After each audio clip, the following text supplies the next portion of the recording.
Hey everybody, welcome back to my channel. In this video, we're going to be getting a head start on our spring decor and trying out some easy, affordable spring DIYs. Spring is almost here. I'm definitely ready for it. I'm ready for warmer weather, all the spring vibes. I'm excited to give them a try and to share them with y'all, so let's get started. For our first project, you're going to need a few picture frames. I grabbed these 3 5x7 black frames from Dollar Tree, and you're also going to need a random book of your choosing. I grabbed this one from Dollar Tree as well. No clue what it's about, but I thought it would work perfectly for this project. The first thing we're going to do is disassemble our picture frames, popping out the back, removing the paper insert as well as the glass, and then we're going to take our book and tear out a few pages. You can do this at random, or if there's a certain passage or a page that you prefer, that could be really cool to feature in this project. Once we've got all of our pages torn out, we're going to take the glass insert from the picture frame and trace it onto each of the book pages so that we can then use our handy dandy paper cutter here to cut each page down to the perfect size so that it fits just right into the picture frame.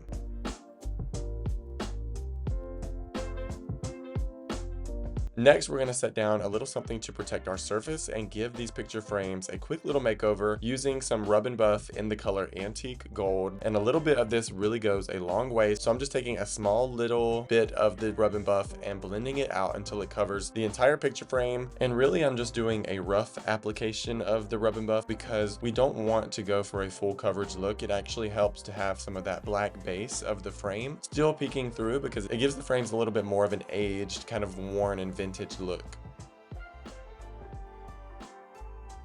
While we let the frames dry, we're going to bring our book pages to life with some dried pressed greenery that I got in a set off of Amazon. We're also going to be using some matte Mod Podge that I got from Dollar Tree. And I literally just started to apply the Mod Podge all over the book page, slathering on one good layer. And then while it's still wet, of course, taking a piece of the greenery from our pack and placing it right in the middle of the page, pressing it down a little with the tweezers and then adding a little more pressure with my fingers. I repeated this 2 more times using different greenery from the pack so we get a little variety with this project.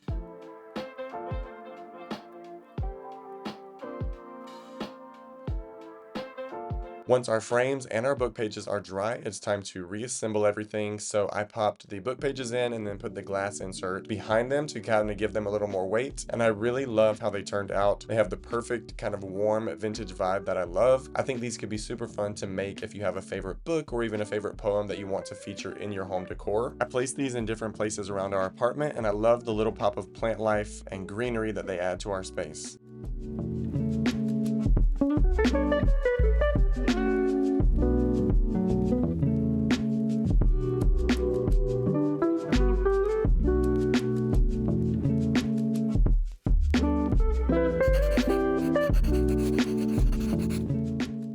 For our next project, I am laying down a folded up towel to keep our project in place because we're going to be working with some vases from Dollar Tree as well as some more Mod Podge. This time we're using a glossy finish Mod Podge and of course some more dried pressed florals. So for this project, we're going to start applying Mod Podge onto our vase, and we're going to be working in sections here. So I am only doing maybe a 2 to 3 inch wide section, and while it's still wet, I'm very quickly adding on a few pieces from our dried floral kit, applying pressure, making sure everything adheres really well, and then we can use a hair dryer to speed up the drying process because once that dries, we're going to rotate it a little and work on another small section. Continuing this, adding flowers and greenery. You can add as many or as little as you want, of course. I added about 2 to 3 pieces per section.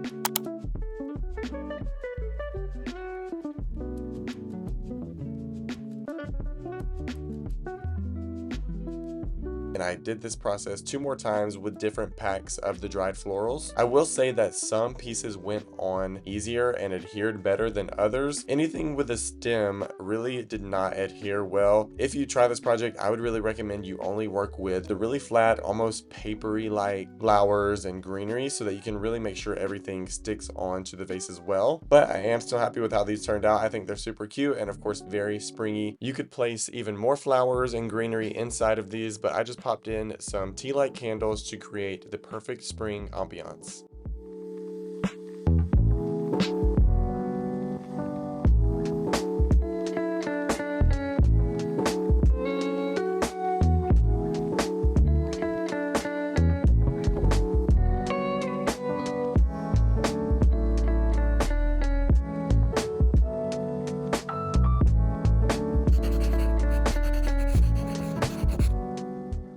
For our third project, we're going to be using a blank canvas from Dollar Tree, as well as some joint compound. I got this from Lowe's last year for another video I did making joint compound wall art, and it's supposed to be pink. It goes on pink and then it dries the color that it currently is. So I'm not sure what's happened, but it is still usable, especially for this project, so I'm going to use it. I scooped out a generous amount of the joint compound onto the canvas and then just used this tool here to spread it all over, covering the entire surface, making sure to get as much texture and dimension as I can.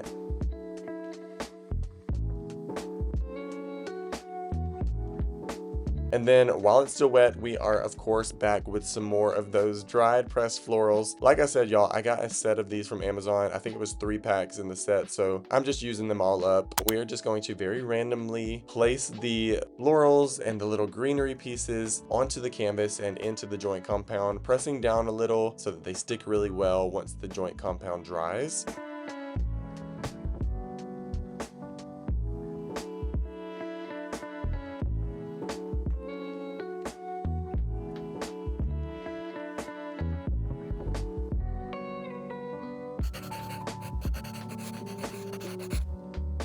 After letting the project dry for a good 24 hours or so, I wanted to add just a little bit more to take it to the next level. So of course we're back with some more of that antique gold rub and buff, and I'm literally just going to apply this all around the edges of the canvas to essentially create a frame for this piece. But even after that, I wanted to bring the rub and buff a little more onto the surface, so it seems like it's kind of bleeding onto the surface, but it also creates a border and it really makes this piece feel like a piece of art. I really enjoyed making this one because it was so easy, but it also has a really elevated look to it.